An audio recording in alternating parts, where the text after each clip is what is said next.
Speaking on the show, 2021, episode 27, Hoodwinked.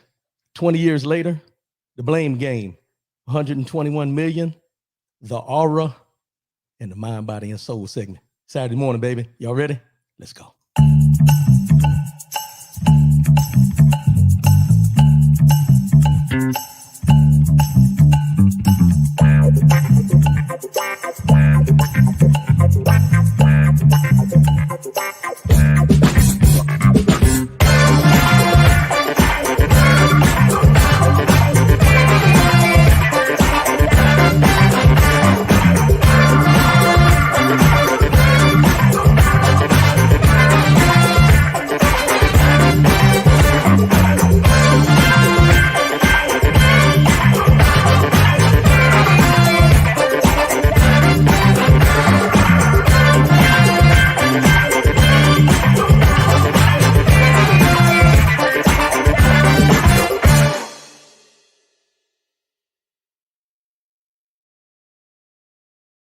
Good morning, good morning, good morning. First and foremost, giving honor to the God who allows me to come at you in this manner on a weekly basis. Good morning, everybody. 10 a.m. Eastern, 7 a.m. Pacific. I'm your boy, R.W. Coolins, back for another show. Speak on it.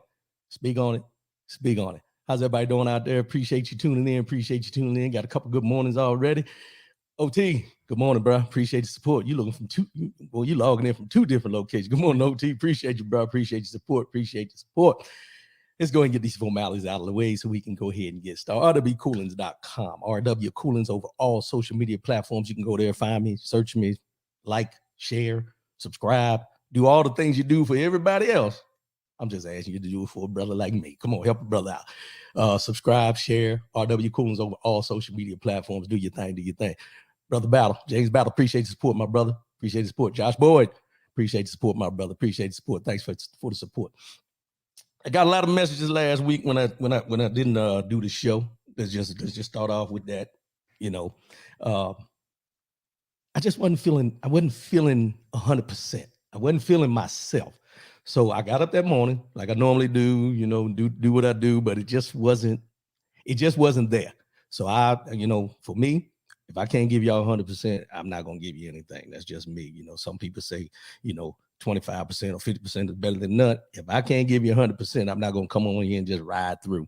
I just wasn't feeling myself. So I had to take a day and relax. You know what I'm saying? We get caught up in some things and life comes at us fast.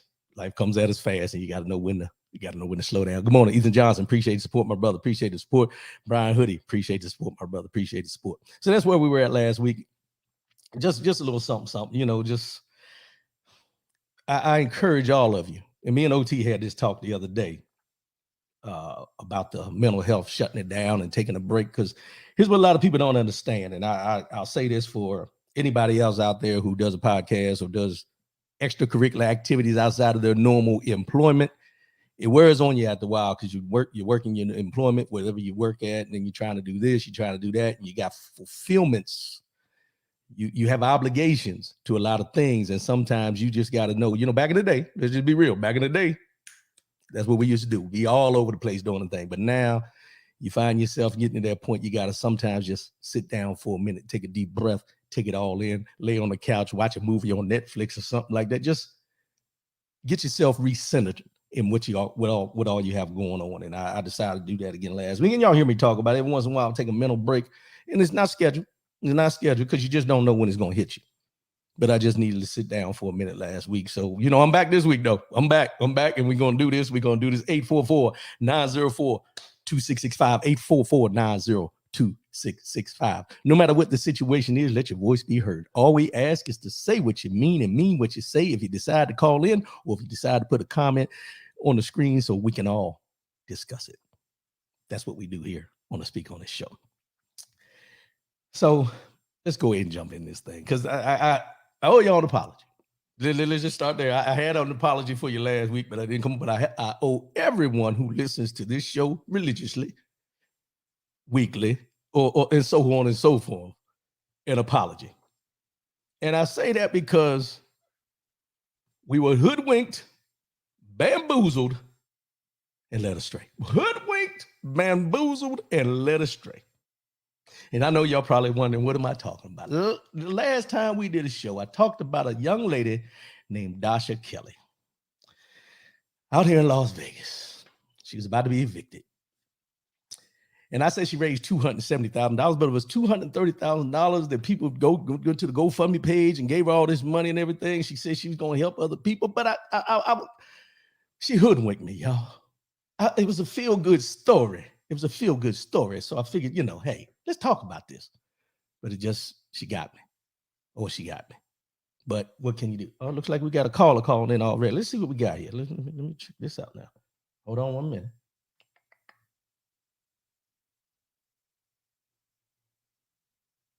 Oh, they already hung up. Never mind. They didn't want to talk. So anyway, 844-904-2665. You got a comment, call in. That's the first call I had in a while. So they hung up already. So we'll get to them as we go. So anyway, Dasha Kelly. She said she had 3 daughters, 5, 6, and 8. Come find out. Well, let me pull that back. We have come to find out they weren't her children. They weren't her children. She was a babysitter of these children. But she claimed them, as she said in her interview after she got caught up in this, that she looked at them as her daughters. So $230,000 later, we find out that we've been hoodwinked. Now, this is one case out of, we probably hear many, where someone goes and they say they need help, and someone starts a GoFundMe page for it, and then you find out it's not true. All I'm saying is we got hoodwinked on this one. And I brought it to you. I was passionate about what I was talking about with the evictions going on and everything in this situation and what she was able to do and what she was going to help somebody. I felt good. But I have to apologize to y'all because at the time, I ain't know all this. I ain't know all this information, but I don't have a problem telling you when I'm wrong, and I'll come back and let you know I was wrong. And not just me though. Well, I ain't gonna put it on everybody. Mainstream media reported it, all that kind of stuff. They were wrong too. However, I don't have a problem letting you know. Rather than beating her down, I'm just gonna let you know that the information she provided was not on the up and up. Let's just go there. It was not on the up and up. So we'll go from there. Hey, but good morning. Appreciate the support. Appreciate the support. Ethan Johnson, that was me to call. Oh, my bad. Well, you hung up, bro. You must not have had nothing to say. But that's all right. That's all right. Phone lines are open if you got something else to say. We'll go from there. But we've been hoodwinked, y'all. We've been hoodwinked. And it won't be the first time, won't be the last. But I will apologize anytime I bring you information that I find out later on is not true. Let's just do that. So let's talk about the elephant in the room. 20 years later. 20 years later, and I think everybody knows what I'm talking about, but let me give you a synopsis, and then I'm gonna get into some details, but I'm not gonna beat this up too much because there's a lot of different opinions, a lot of things floating around about Afghanistan, Taliban, whether we should have left, whether we shouldn't have left. All the different things that are going on. You've seen all the news where the people were on the plane, outside the plane, when the plane took off, people falling and everything. It's a bad and a sad situation. Let's just talk about it. Let's just be real about it. It's a bad and sad situation, but I'm not going to get in, but I'm just going to give you some details on this 20 years that we've been there. And there's a lot of people who served time over there where, they've served time over there helping Afghanistan and Afghanistanis and different things like this during this time. And I'm just going to give you a synopsis. So back in October 7th, 2001, we sent President George Bush at the time, sent 1,300 troops were ordered to Afghanistan in response to 9/11. Now, mind you, remember this. They were in response to 9/11 with the towers. What happened at the towers? This is where they said Osama bin Laden was at. He was hiding in the hills of Afghanistan, and they were part of Al-Qaeda and so on and so forth and all this. So we went in to Afghanistan at that time in retaliation for 9/11. Then we bring it up to May 2nd of 2011. This is when Osama bin Laden was killed in Afghanistan. May 2nd, 2011. So you're already talking about, what you talking about? 10 years already? 10 years. We went in, did what we were supposed to do with Osama bin Laden, got him out of there, who they said was the mastermind behind 9/11, but we didn't leave. We're still there. Trump back in February 29th of 2020, signed a peace deal with the Taliban. Not Afghanistan. The Afghanistani government was not involved in this deal. It was the Taliban they made the deal with. Mike Pompeo went over there, did this negotiation every day. They signed a deal. And I'm getting into some of these parts of this deal. But they supposedly signed a peace deal on February 29th of 2020. And now we talk about today. President Biden, on April 14th of 2021, he announced the drawdown of all 2,500 U.S. troops that were left beginning May 1st and concluding by September 11th. Today is August 21st. All this happened back, what was it, 18th, 17th, 18th, 19th, when we seen all this discord going on, but they have been doing this and taking over the country for a while now. But this is where we're at. And it was symbolic because as of when the last troops left on September 11th, it was supposed to be symbolic of the 20-year anniversary of the war. We were getting the troops home. We were bringing them home. Now, when you think about this, there's a lot of talk, a lot of finger pointing at President Biden at this particular time, which we all know whoever's in charge at the time is the one that's going to get the blame for whatever's going on. Understood. But it goes along with everything I've talked about before, where we're talking about the critical race theory and, the 1619 Project and everything. You can't leave out certain parts of history because they're conducive to what you want your message to be. And when you talk about this Afghanistan, Taliban, and everything that's going on over there this week, you can't eliminate everything that happened starting back in 2001, October, when we first sent the troops over there. The biggest thing is, I read this article, and it said 20 years later. And it said, our mission in Afghanistan was, this is what Joe Biden said this week, our mission in Afghanistan was never supposed to have been nation building.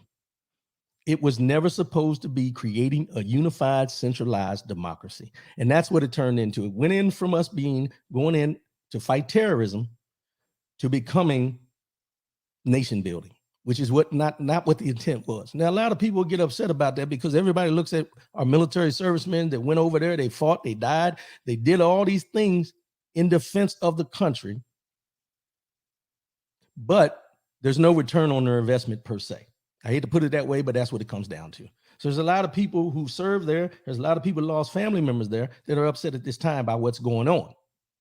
But there's undertones to all this. When you really read into it and look at it, there's undertones to all this.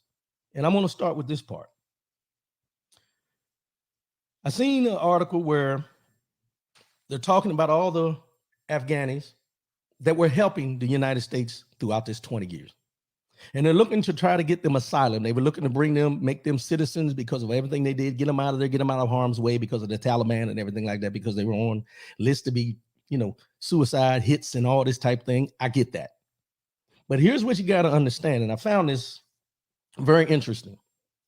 There's a woman named Olivia Troy, and she worked as the Homeland Security and Counterterrorism Advisor to Vice President Mike Pence. And in a Twitter thread on Friday, she blasted the Trump administration for its handling of the special immigrant visa program, which is what these people would be under to come to the United States for helping us during this war. And a program that provides a path to U.S. residency for locals who work with the U.S. government in Afghanistan.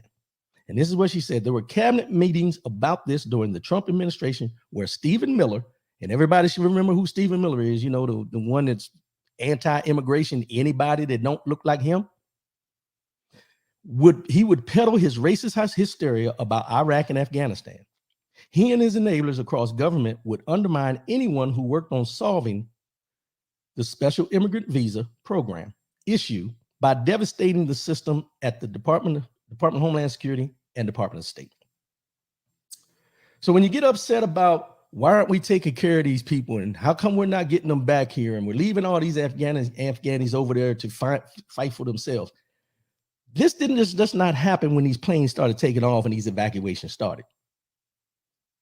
4 years ago, when they decided that they were going to go in and the Trump administration decided they were going to make a deal, they were already talking about this and helping these people out. Stephen Miller, who was the anti-immigration person, poster child, was the one that was gave staunch pushback about letting these people have visas to come into the United States because of what they did for us over there. No different than what he's doing at the border.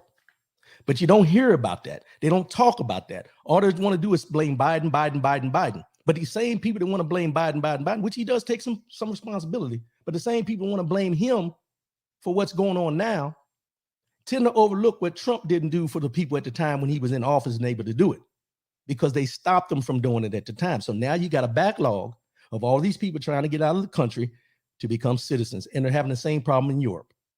I read an article where Italy is having the same problem. They brought like 400 over already and have them in a place where they're quarantining because of COVID and everything like that. But they're going to make them citizens. And this has been going on for years and years and years, but nobody wants to talk about that at this time.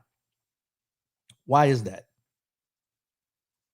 These are the things that when we talk about helping these countries that we go into and we want to impose our will, what are we doing for the will of the people that are from the country?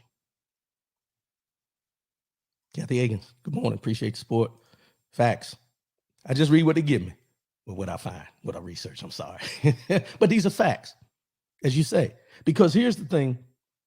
Everyone in the United States of America, to include myself, is so focused on the southern border that we never pay attention to these deals that are made behind closed doors that we never hear anything about, that we're going to go in these countries and we're going to do what we have to do to help them out, or what we're not going to help them out with and everything like that.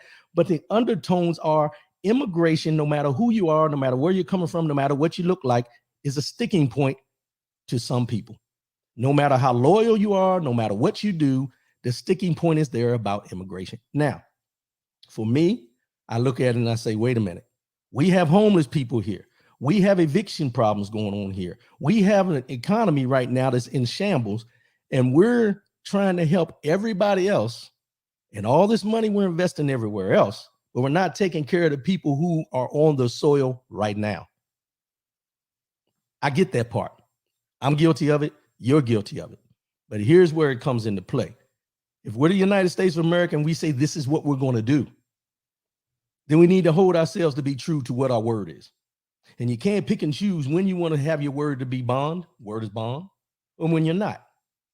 But in this situation here, you got to go back the full 20 years to hold people accountable for what's going on. I blame Bush accountable because we went into Afghanistan, right? But we also went into Iraq because they said they had weapons of mass destruction. So we did a 2-for-1. We had issues with both locations. I blame President Obama because when we killed Osama bin Laden, we should have got the hell out of there at that time. Excuse my language, but I'm just saying. Once he was taken care of, we should have pulled back. We could have kept its contingent there to help them. But at the same time, there's not something that we should be continually in someone's country that doesn't want us there. Just me. You take it for what it's worth. But President Obama has to blame. President Bush has to blame. Now let's get to Trump. He has part of the blame. Because when he went over and made this deal, he made the deal with a certain faction. He didn't make it with the whole country. He made it with a certain faction. And who is this faction? The ones that are taking over the country right now, that are killing people in masses.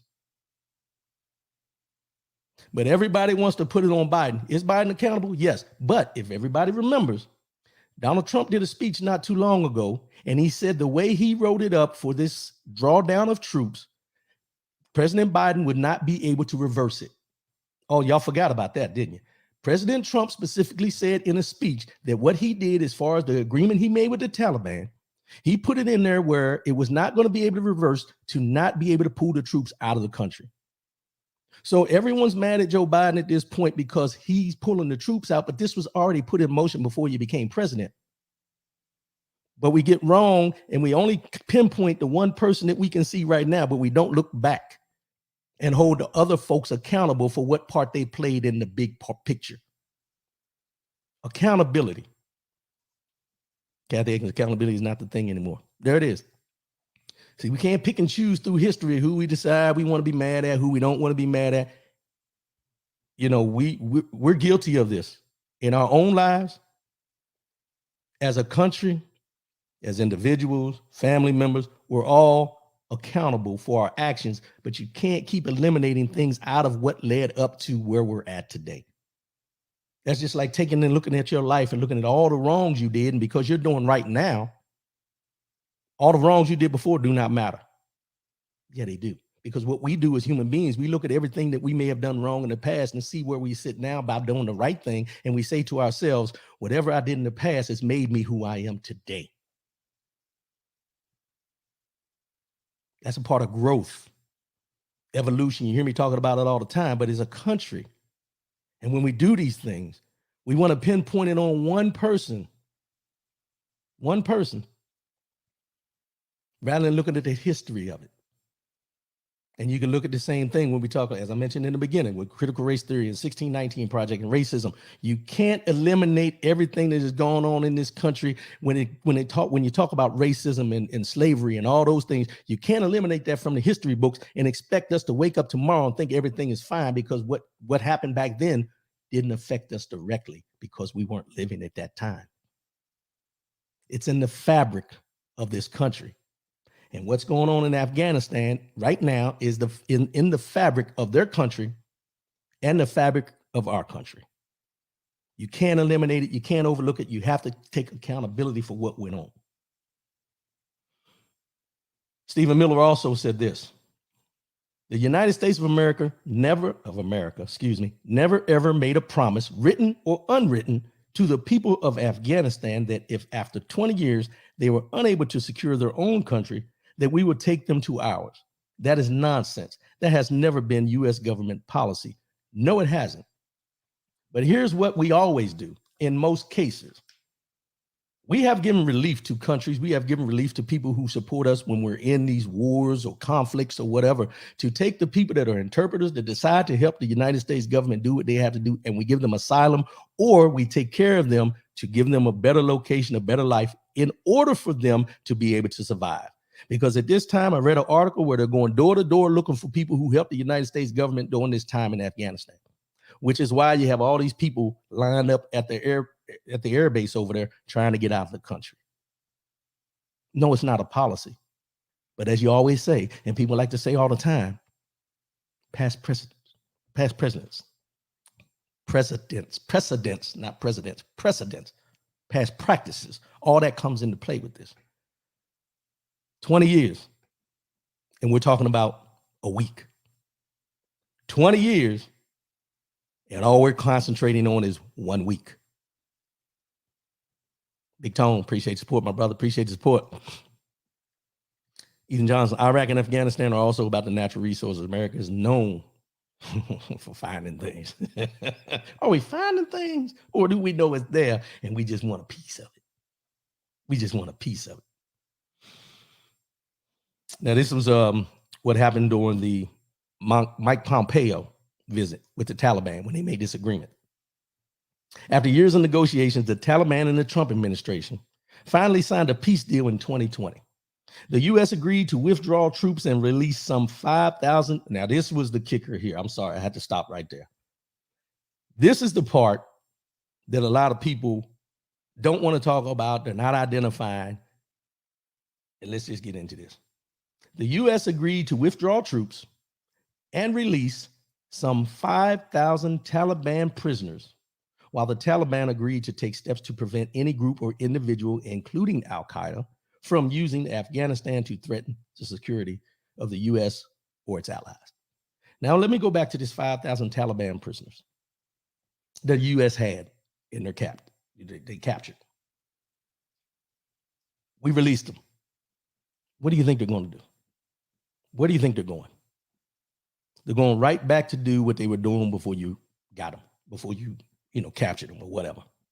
So these 5,000 Taliban prisoners are back on the battlefield. And I remember when President Trump had the prisoners down in Guantanamo Bay, and there was a big uproar about it, and they said they wanted to release them and everything like that, and they were going back and forth. You had both sides of the aisle arguing. You had Americans arguing about, no, don't let them go. They're going to do the same thing again. But nobody wants to talk about these 5,000 Taliban prisoners that they let go. And then they're wondering why they got this discord over there going on right now.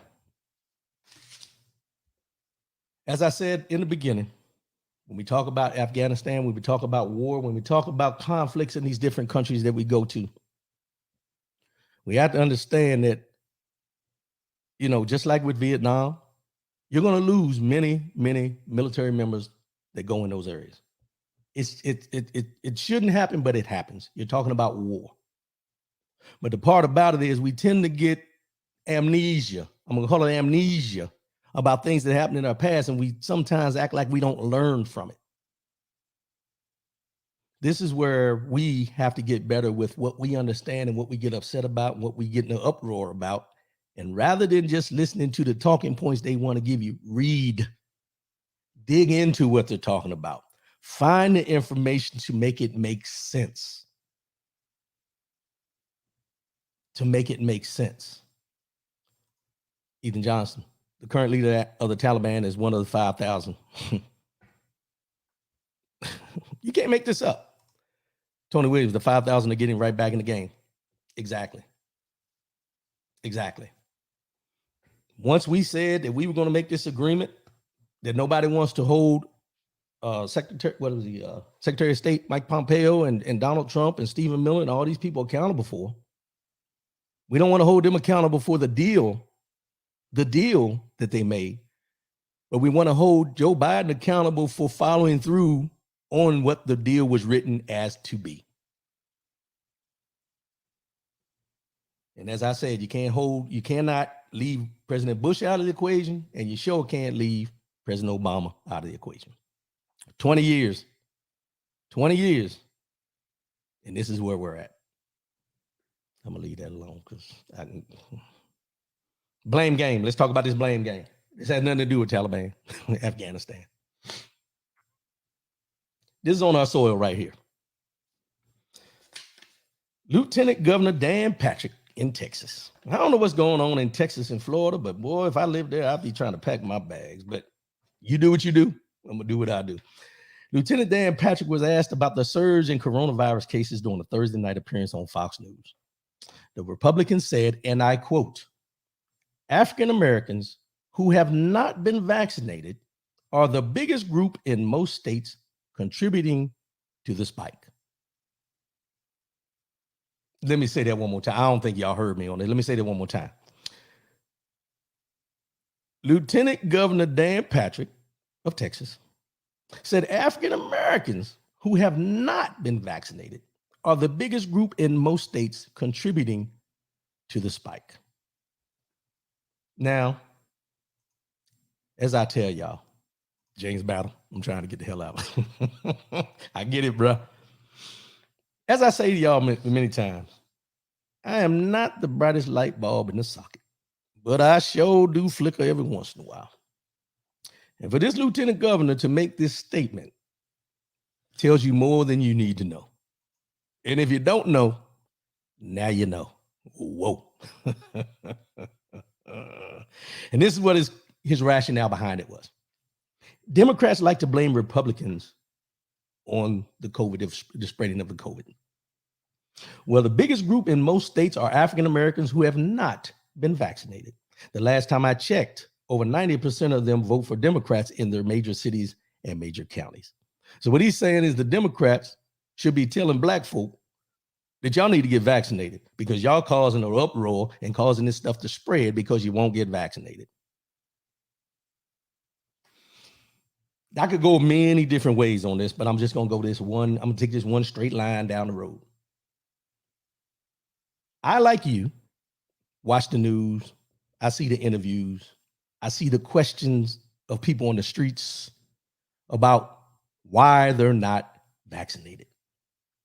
The one part that we play as African Americans, blacks in this country is we all, well, not all of us, but a lot of people resort back to the Tuskegee experiment on why they're not getting the vaccine. That's their belief. That's their understanding. That's the way they feel. I'm good. But have you ever noticed that people that don't look like me, when they see them in these interviews and on these news things and they ask them why they're not getting vaccinated, they're saying, I'm not going to allow the government to tell me what to do. It's infringing upon my freedoms, and they can't tell me I need to get a vaccination. It's not going to happen. They can't do it. The black folks that are not getting the vaccine more than likely lean towards the Tuskegee experiment. The white folks, people of non-color who say they're not going to get the vaccine, lean more towards their freedom. So I'm going to ask this question. Chime in if you want. But when you talk about the Tuskegee experiment compared to the people arguing about their freedom, which one do you hear more often? The freedom. Which one do you hear all the time about the mask? The freedom. Which one is it that is always in an uproar because they feel like the government is taking away their guns, taking away their rights, taking away this? The other side. You don't see, and this may be too broad, but I'm just going to put it out there. What is it that this COVID has caused people of, in these positions to continually point fingers at everyone who is that has some color in their melatonin to be to blame for all this? I just don't get it. James Battle, he also said black people don't have cars, so there's never a reason for drive-through voting. Dan Patrick is racist. Ethan Johnson, there are more crackers. I ain't getting in that now. I don't do the name calling on here. I don't want to call nobody a racist. I don't want to call nobody a cracker. I'm just reading the comments. There are more crackers in the South than black folks. Besides, it's those same crackers that won't wear a mask. Freedom versus freedom. Kathy Higgins, freedom. Tony Williams, the freedom folk. So all y'all understand what I'm saying. The difference is the people. Well, let's go by the population first. There are more people of non-color in this country than there are African-American blacks. And to blame us as a people for getting the vaccine, for not getting the vaccine and the spread of COVID, goes into what they said in the beginning of the year when it first kicked off, that it was the China flu. It came from China, and then people wanted to beat up people that looked like they were Asian, which sparked the Asian hate crime bill. But you don't see nothing about the black hate crime bill. But that's another story, another day. But this is where we're at. And for him to say this, and now here's the other part. This is the lieutenant governor of Texas saying this. This is the same state, as James Battle said, about the voting rights, that they're trying to eliminate voting poll places and different things like that and shutting them down, all these different things that they're doing with the voting rights. People need to pay attention. People need to really start paying attention, not what they're doing, but the subliminal messages of what they're saying. Now, this wasn't subliminal. This was straight out. This was straight out. Black folks ain't getting vaccinated. It's y'all's fault. Tony Williams, I still had to tell them to wear the mask on my bus. Yeah, people don't want to wear a mask. Something that small, something that simple. Something that simple. But this is it. This is where we're at. We're in the blame game again. We're still in the blame game about this COVID because nobody wants to be told what they're supposed to do. But you don't want to be told that you have to wear a mask. You don't want to be told that you have to be vaccinated or you need to get the vaccine. But you're saying that the Democrats need to tell black folks who majority vote Democrat that they need to get the vaccine because they're the cause of the variant and the spread at this time. I'm good. I'm James Battle. 1 in 3 unvaccinated people in Texas hospitals are white. Yeah, I was going to get to those numbers, but I don't like to get into the numbers too much because that people start dozing off and everything. But you're right. I've seen that. 1 in 3 unvaccinated people in Texas hospitals are white.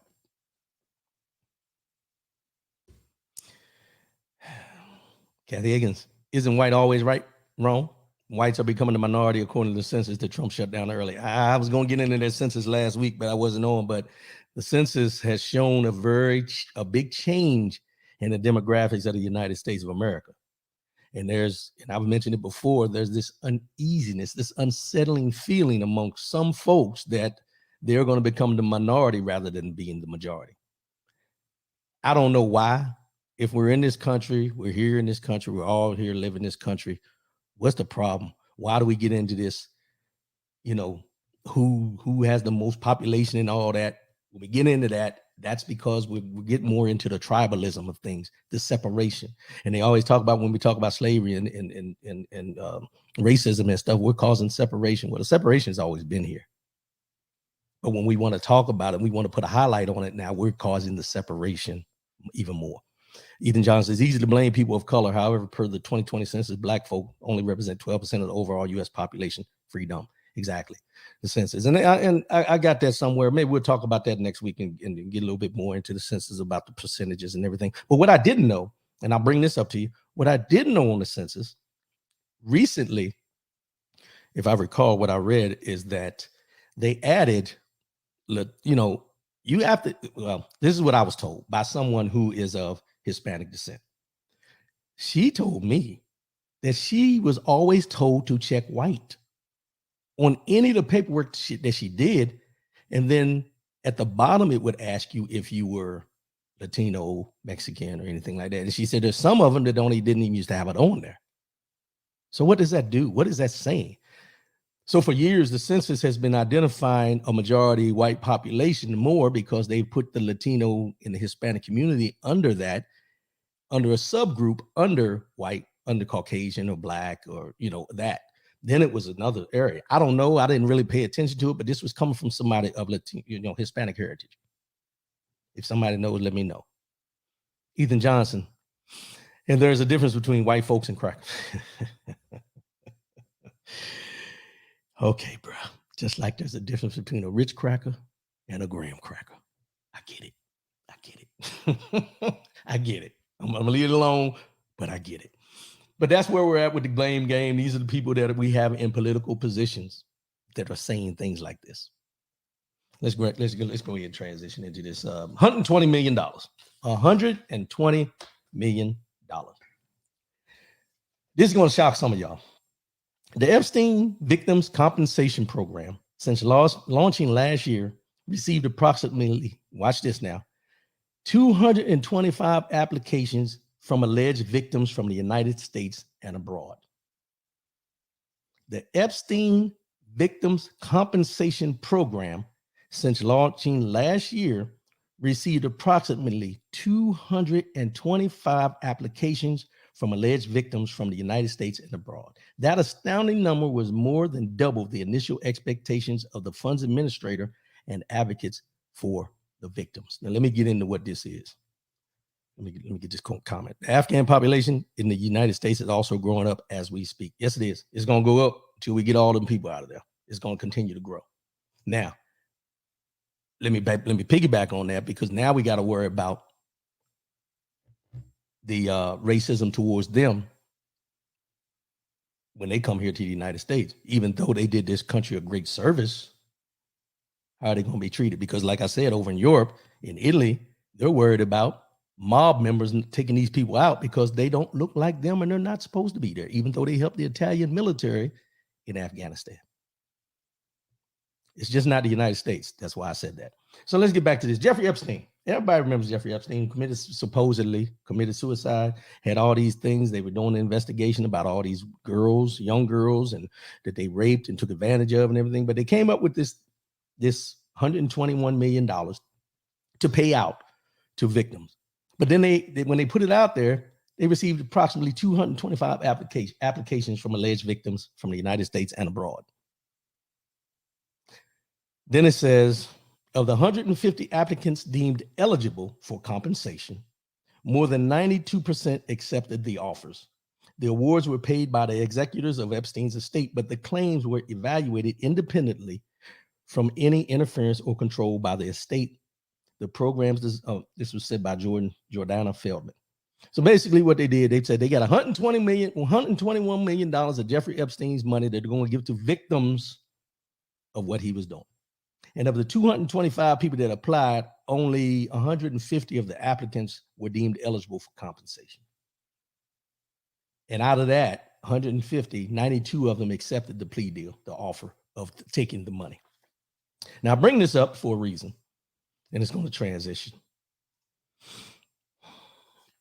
Tony Williams, the former inhabitants of Epstein Island. Exactly. So it also goes in to say, this was some of the caveats of this. If you accepted the compensation, those who accepted the compensation offers were required to sign broad releases foreclosing their ability to bring any further claims against the Epstein estate or any of his former companies or employees, including those alleged to have conspired with Epstein. In at least 3 instances, women who filed lawsuits against Epstein's alleged accomplice, what's her name, Ghislaine Maxwell, were required to drop their civil claims against her as a condition of receiving compensation from the program, according to court records. So what I'm getting from all this is this $120 million, $121 million is to make it all go away. This $121 million is to make it all go away. And the onus will only be on the person who is not here to defend himself in a court of law, which is Jeffrey Epstein. But as I mentioned in here, his accomplices, as well as Mrs. Maxwell, who's on trial, coming up on trial in November, I think it is, she's going to be exempt from any civil lawsuits as well. So they're throwing $121 million at these young ladies who were taken advantage of during the Epstein cycle of events. And then they said there were options. You could take it or leave it, and some chose to reject the offer and move forward. And they estimated that 8 to 10 of his clients declined the proposed awards. This was a lawyer named Edwards. 8 to 10 of his clients declined to take the money. They want to fight it. They're going to go after him. They're going to continue pushing because they want justice. And then they're saying that the Epstein estate was previously valued at over $650 million.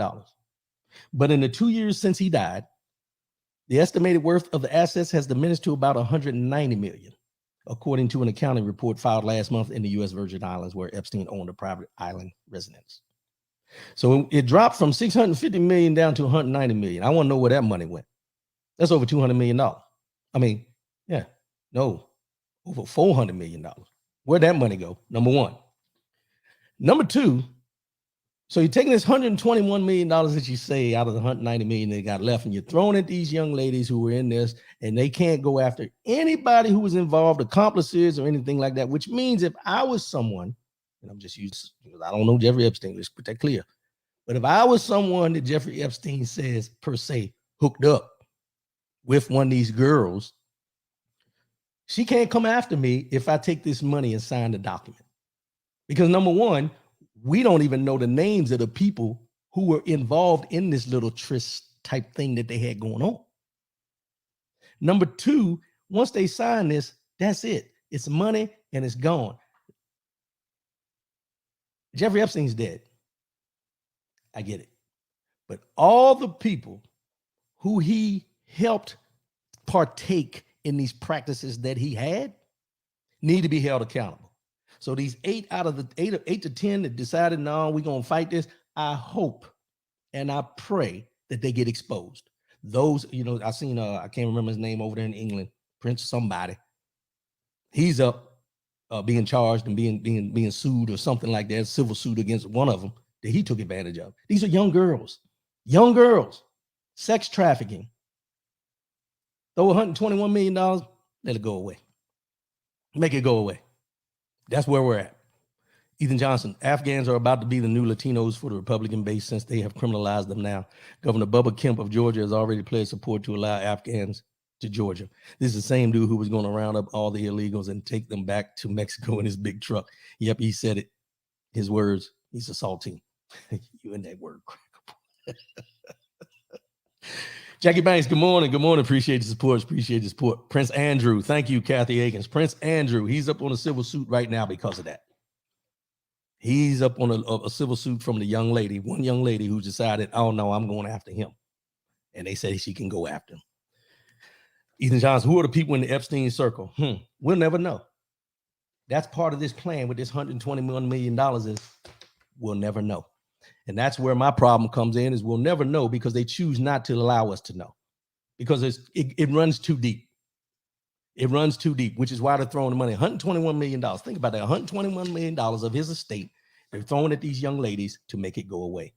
And we, who should know, will never know exactly who was involved in this. From Prince Andrew all the way through, we'll never know.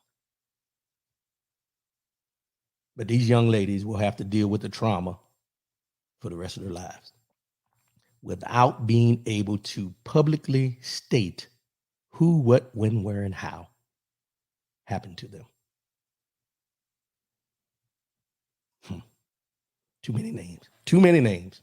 But I'm going to give you a name that everybody knows in our next one. We're going to go with the Aura. Aura Kelly. The Pied Piper, as they say, Kells, all the different names you can think of. One of mine, and I am not ashamed to admit it, one of my favorite musical artists. I love his music. Don't love his actions. Love his music. Can you separate the two? Depending on who you are, you can. Some people can, some people can't. If you did it with Michael Jackson, you should be able to do it with R. Kelly. If you did it with Elvis Presley, you should be able to do it with R. Kelly. But some people choose not to. That's your choice.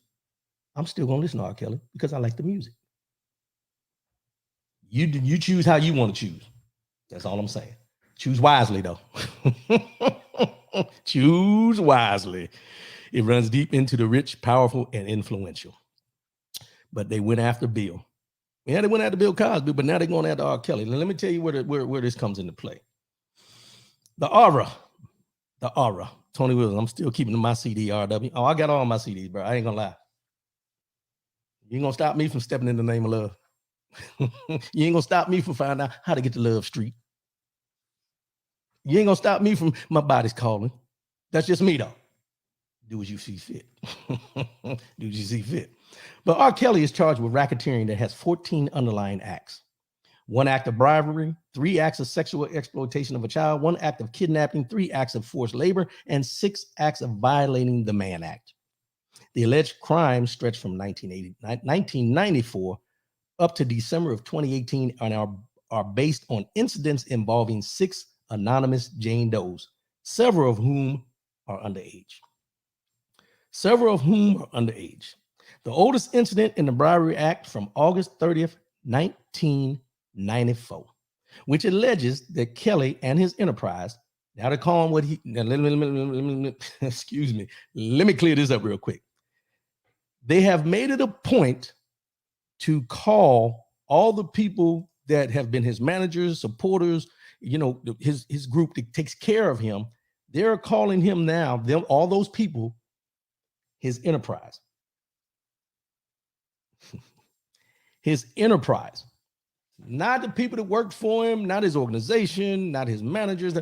They're an enterprise. They're labeling the people that supported him and took care of him and all these type of things and everything through his career, the enterprise. Keep that in mind. R. Kelly and his enterprise bribed a public employee to create a fake ID for Jane Doe number 1.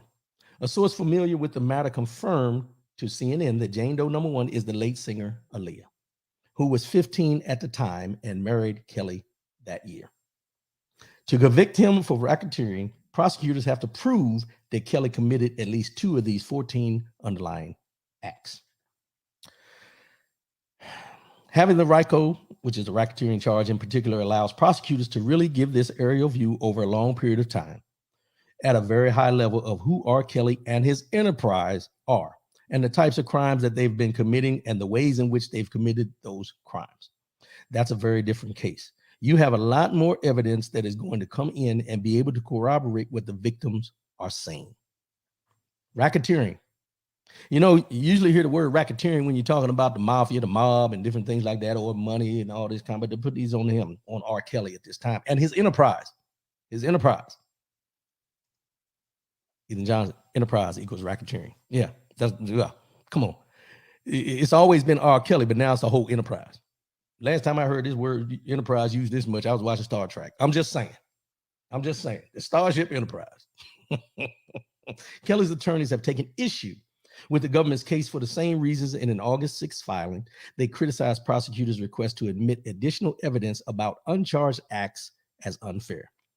This is what they said. The government has done nothing more than stitch together a series of events spanning over 3 decades in an attempt to create an irrefutable mirage of guilt as to Mr. Kelly, which will make it impossible for him to receive a fair trial. And the Mann Act, which is what they're charging him on, was once known as the White Slave Traffic Act, renamed the Mann Act, which was passed in 1910 and sought to criminalize what's now known as human trafficking. The law initially, what's wrong with me today? The law initially whew, criminalized transporting a woman or girls across state lines for the purpose of prostitution or debauchery, or any other immoral purpose. Now, they made it a point to put this in there. Most infamously, the black champion heavyweight boxer Jack Johnson was convicted by an all-white jury in 1913 under the Mann Act for transporting a white woman, reported to be his girlfriend, across state lines. So this is what they're trying to charge R. Kelly with. I don't know if he's innocent. I don't know if he's guilty. All I know is that $121 million that they're doing for Jeffrey Epstein to take care of all those people that were involved in that enterprise is not being given the same due diligence that they did for against R. Kelly. So how much time is he facing? His racketeering charge could see him serve up to 25 years. A violation of the Mann Act could, depending on the case, result in 10 years behind bars. So that's a 35 years total if you take them and add them up between the racketeering and the Mann Act charges. But also, and it says, according to Statista, defendants found guilty of sex trafficking of minors and non-minors in the U.S. in 2020 were sentenced to an average of about 11 and a half years. Now, these charges are only in New York. Additional charges in Illinois, which he'll face at a later date, could add decades more onto any sentence he may receive in New York. This is where we're at with R. Kelly. So I want you to take Bill Cosby. Now, mind you, as I always say, I don't like to do the comparisons, and this is not a comparison. This is just a look at. I want you to look at Bill Cosby, the way that case was handled, what was done. I want you to look at Jeffrey Epstein, the way that case was done and how it was handled. I want you to look at Harvey Weinstein, the way that case was handled, what was done. And I want you to pay attention to R. Kelly and what this case has done, how it's going to be handled, and what is being done. If all these four people were doing the same thing, minors, drugging people, taking advantage of, all these type of things. Now, I know the laws are written differently, but they all group into the same thing of someone imposing their will as predators, per se, on these ladies, young ladies, consensual ladies, whichever one you want to look at it. And ask yourself why certain people are able to throw money at the problem to make it go away, but other people are held to the full extent of the law when it's their time. I don't in any way call myself defending R. Kelly, Harvey Weinstein, Bill Cosby, Jeffrey Epstein, all the people that were involved in it. I'm not defending any of them. All I'm saying is you have to pay attention on how these things are done when it comes to the point of being in the court of law. Who they go after, how they go after, what the charges are, and the extent of what they want the charges to be. The crimes are the crimes. All of them did something out of the ordinary. They took advantage of vulnerable women. Straight across the board. All of them. People will say, well, the ones in Bill Cosby was consensual and everything. He still took advantage of them because he drugged them. Whether you believe it or not is up to you. But I'm just saying what the facts say and what the court, the court documents say. Harvey Weinstein took advantage of them so they could get parts and roles in movies. R. Kelly took advantage of them because he wanted to have a little concubine or whatever. Jeffrey Epstein took advantage of them because he was doling them out like cards to whoever wanted them. But they all were doing the same thing. When you look at the basis of what they were doing, they were all doing the same thing. But James Battle, I'm glad you brought that up. Matt Gaetz, Florida, political. I think he's a representative, congressman. I can't remember which one, but you know who he is. He's been charged. I ain't heard nothing else. Do we want to go back? Donald Trump was accused by 16 or 18 different women before he became president, and you heard nothing else about that. Bill Clinton was held accountable, though, by Paula Jones. When the Paula Jones thing came up, he was held accountable. But he's also held accountable with Monica Lewinsky. But if you really think about it, Monica Lewinsky was consensual, wasn't it? Even though he was married. But she knew. But she still chose to partake in the activity. The difference is, depending on which way you want to look at them, are not that wide apart. How we deal with them and who's held accountable for their actions is what separates us. And I don't want anybody to get in here and start talking about, asking me about, as I always mention, the color, difference in color and the separation. It has nothing to do with that. It has to do with the way the system is set up. You can put the black and white aspect into it if you really want to look at it that way. But all of these people that I just named did the same thing in a roundabout way. But the accountability is being handled completely different. Tony Williams, Money and Sex, the evils that men will do to get it. If you reverse this and you put these people as women, taking advantage of men or boys, how would you feel? Just a question. Sheriff Buford T. Justice educated me on what a man act while eating a Diablo sandwich and drinking a Dr. Pepper. And he was in a hurry. Sorry, bro. Boy, you stupid. I get what you're saying, but come on, bro. Come on.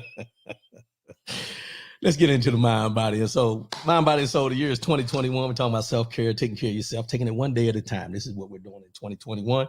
And you know what, y'all? It's August. You might as well say September. This year is almost over. We got a lot of things going on to make the weeks go by a lot faster and everything like that. But we're still holding on. We're still working on ourselves. We're still trying to become better rather than holding on to being bitter. That's where we're at this year. So the mind, body, and soul today was something that I just blurted out the other day in a conversation with my man, Brian Hoodie.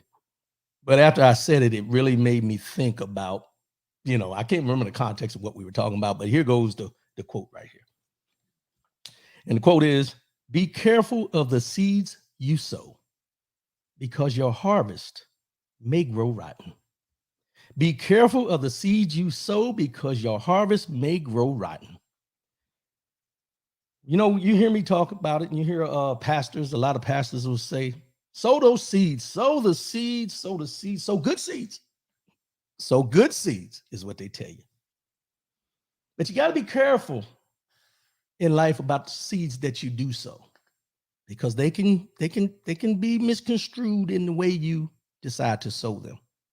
And what we don't think about is, even when we're talking negative about something, you're sowing seeds. You're sowing seeds of negativity.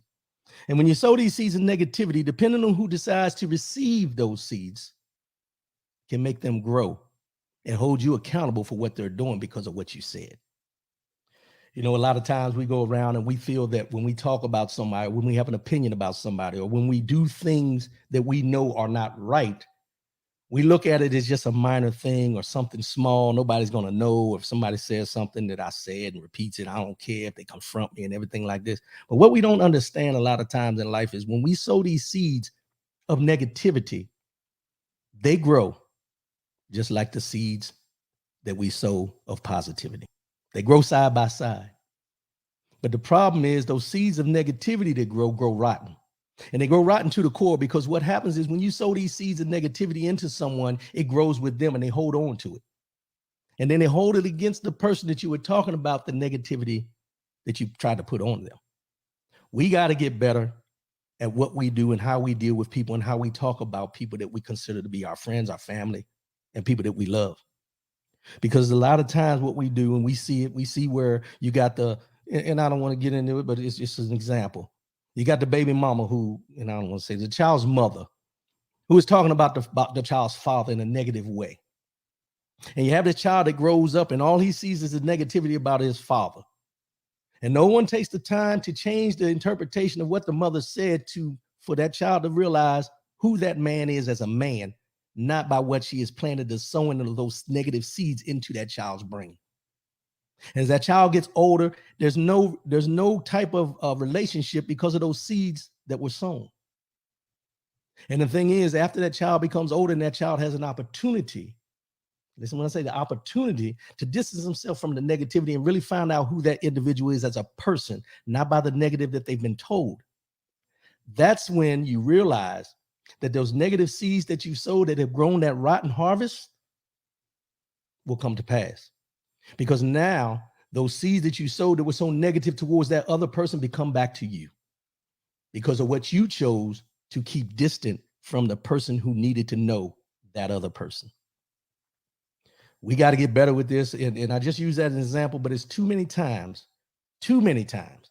that we hear people talking negative about each other and we get into this negativity and everything, just like what I just talked about with the blame game is the blacks having the COVID and not getting the vaccine. There's always the finger pointing that goes on. But we're so quick to point, but we never take the time to really get to the root cause, as I mentioned, about what is really going on. We draw our own conclusions because we allow, and this is the key. This is the key, and I'm going to leave it at this. We allow people to sow seeds of negativity in our soil, which is our mind, and we receive it and water it more quickly and more often than we do the positivity that someone chooses to sow in our minds. We take the negative and we let it grow. And we let it grow so much that we feel more comfortable telling everything negative about someone that someone was told, about something that was told to us, than we do spreading the positivity that we know about that individual outside of what the negative that was told to us. When you start sowing these seeds, think about it. Just as much as you're sowing positive seeds, you also are sowing negative seeds. Pull back. Pull back. Stop sowing so many negative seeds and change those to positives. Look at the positives of things, because what happens is this. What you don't realize is the more negativity you put out there about somebody else, it's going to come back on you tenfold. And then you're wondering why people are looking at you side-eyed, because you chose to tell everybody else how negative this person was and how unworthy this person was. And now that unworthiness has come back to you because nobody wants to deal with you. Because if you talked about them like that, damn it, you'll talk about me like that. Let's go ahead and wrap this thing up for today. I appreciate everybody tuning in, coming in. I'll be back again next week, 10 a.m. Eastern, 7 a.m. Pacific. Appreciate everybody coming in and keep an eye on everything that's going on with this, with Afghanistan. Just keep an eye on it and keep them in prayer. I know we say that a lot. We still got people homeless and we got people on the streets that can't eat. They ain't got a place to sleep. They're starving, the evictions and all that. We got that stuff going on right here in the United States. But what we have going on here still should not eliminate the fact of you keep those people in prayer who are struggling somewhere else. You know, prayer is not a one size fits all thing. And it's not a one person. If I pray for one person, I can't pray for everybody. And also when you ask people to pray for you, be careful, because some people pray against you. I'm just saying. As I always say before I sign off, love yourself, love one another, keep your head up, and most definitely, keep your faith in God. I'll see y'all again next week. I appreciate y'all. Subscribe to the YouTube page too. Make sure you do that when you get the opportunity. I love y'all, and I'm out. Peace.